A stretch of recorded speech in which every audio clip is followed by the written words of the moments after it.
حیدرآباد میں metro project properties کے حصول کی منظوری۔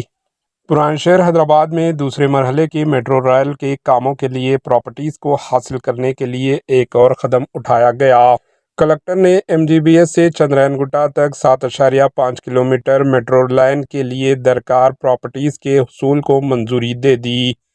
اس کے ساتھ ہی پرانے شہر حیدرآباد میں میٹرو ریل پروجیکٹ کے لیے جائیدادوں پراپرٹیز کے حصول کا کام شروع ہو جائے گا۔ اس روٹ پر سڑکوں کی توسیع اور اسٹیشنوں کی تعمیر کے لیے پراپرٹیز حاصل کی جائے گی۔ حیدرآباد میٹرو ریل کارپوریشن پہلے ہی عرضی کے حصول کے لیے نوٹس دے چکی ہے۔ چیف منسٹر ریونت ریڈی کی ہدایت کے مطابق میٹرو مرحلے 2 کو کوریڈور کے لیے MGBS سے چندرائن گٹا تک 200 سے زیادہ پراپرٹیز کو حاصل کرنے کا اعلان کیا گیا۔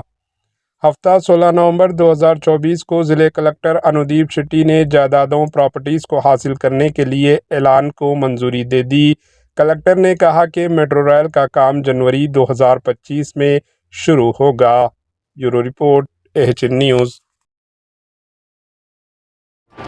AHN نیوز کو لائک کریں، شیئر کریں اور سبسکرائب کرنا نہ بھولیں۔